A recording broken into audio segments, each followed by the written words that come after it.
Good morning, Michigan. A very pleasant Thursday to you. It's Michael Patrick Shields, heard all across the state of Michigan. Coming up later in the program, Governor Rick Snyder will be with us. Governor Snyder went to Hudsonville yesterday to taste some ice cream. He gave out a Reinventing Michigan award, and it looks like his big award is that the Senate is going to, after all today, take up the vote and pass his tax reform policy. So we'll see about that. That's what we're hearing anyway. We'll talk to the governor about that a little bit later. Gilbert Gottfried will be with us later. Who is Gilbert Gottfried? Well, sort of a household name. He's got that irritating and irreverent sense of humor, that irritating voice. You'd know him the second you hear him. Here's what Gilbert Gottfried sounds like.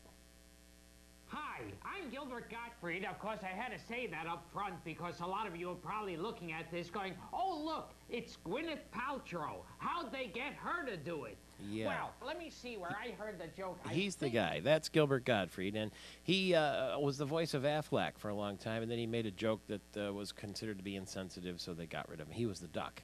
Anyway, he's got a new book out, and Gilbert Gottfried will be with us later. He's been in over 100 movies and TV shows and been a regular guest on The Tonight Show and The Howard Stern Show and all that sort of thing. So Gilbert Gottfried be with us, and we'll have to have Tony Cuthbert keep his finger on the button, of course, because Gilbert Gottfried can get a little blue. He was recently roasting Donald Trump on that Comedy Central show, and so we'll talk with him and Gilbert Gottfried in his unmistakable voice coming up a little bit later in the news. 1 in 5 likely voters believe that Osama bin Laden is not dead.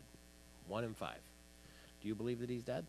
888-900-9966. We had one caller earlier who had a sort of a theory that Osama bin Laden's been dead for 9 years. They just trotted him out now. 888-900-9966. It's interesting, isn't it? According to the Zogby poll, the people who don't believe Osama is dead, here's how they break down. They tend to be Republicans. They tend to be born-again non-Catholics. They tend to be without a college degree. They tend to be conservatives. They tend to be residents of rural areas. They do not have a passport. They're weekly Walmart shoppers, and they're inclined to support a Tea Party-backed candidate. They've gone without food for 24 hours at a time because of lack of money or food. And what does that say about the people who don't believe Osama bin Laden is dead? You draw your own conclusions. The members of Congress are going to get, I guess, evidence, because there are very few members of Congress who will be allowed to see the photos of the dead Osama bin Laden, including Mike Rogers, the congressman from Michigan, and Senator Carl Levin. So we'll reach out to them and find out whether or not they're going to bother to go to CIA headquarters and see the photos. They're going to be taken to a secure room. They can look at the pictures, but they can't take any copies of the pictures out with them. They will have a look at it. So I don't know. Do you want to see those? They're supposed to be very, very, very gory. But we'll ask the senator and the congressman what they think of it. There's gossip that the Crown Prince of Terror, the son of Osama bin Laden, his youngest son, 19-year-old Hamza, escaped during that raid. Now, is that just talk to try to keep the bin Laden royal line of succession with Al-Qaeda alive or not? The sources are saying that they didn't see any of that. You know, they have that technology, or the infrared technology they could have seen, because it happened in the middle of the night that they raided and shot Osama bin Laden. So they had this infrared imaging, and they didn't see anybody escape. But I guess the wives of Osama bin Laden are saying that the young son escaped, the Crown Prince of Terror.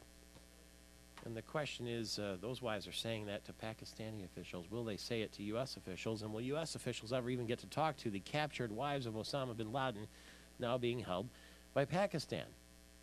And they are looking through all of his notes and his jottings and his plans, and they're learning all sorts of things. But it's going to take months to sift through all of the information that they gathered when they raided Osama bin Laden's house and killed him. But he was very involved, apparently, with the terror ideas, the idea of getting the United States out of the Middle East. He wanted the terrorists to target trains as well as airplanes. He wanted them to not just hit New York, but also Los Angeles. He wanted to use holiday dates like the 4th of July and the 10th anniversary of the September 11th attacks to create attacks. And he said he wanted events in which thousands of Americans would be killed. And he speculated, apparently, how many Americans would I need to kill before the U.S. leaves the Middle East? That's what he was thinking about. And he was, giving advice, passing it down to the other terrorists and hoping that they would act on his behalf. That's all inside the Osama bin Laden story this morning at 888-900-9966. That's the number if you want to reach us. Do you believe Osama bin Laden is dead? It's kind of seems like a silly question to ask, but when you look at the polls, 1 in 5 Americans think that he's not. On the other end of our line this morning, maybe to answer another silly question, is Joe Rexrode from the Lansing State Journal, covers the Michigan State Spartans. Nice to talk to you. Good to talk to you, Michael. Thanks for being available. There have been a couple of persistent rumors and speculation that if Jim Tressel is escorted out at Columbus, that Mark D'Antonio might be the reasonable choice to replace him there. What do you make of that theory, and have you heard it? Well, I've definitely heard it, and I've heard it a lot over the years that if Tressel were to retire, Mark D'Antonio would be high on the list. I think last year Mark D'Antonio increased that possibility with the season he had at Michigan State. I don't think before last season he would have been a real serious candidate at Ohio State because I don't know that he'd done enough. The only problem with it now is that if Tressel is dismissed in the wake of this scandal, I don't know if Ohio State would want to get a quote-unquote Tressel guy. You know what I mean? I think that they might be looking elsewhere. And of course, the real hot name right now is Urban Meyer, who recently left Florida. Yeah. And, of course, there's Bob Stoops. So, I would have to think he would be on the list. But, Mark D'Antonio, is, he's not a young guy right now in his career. And I would be surprised if he would be high on the list if Tressel is dismissed.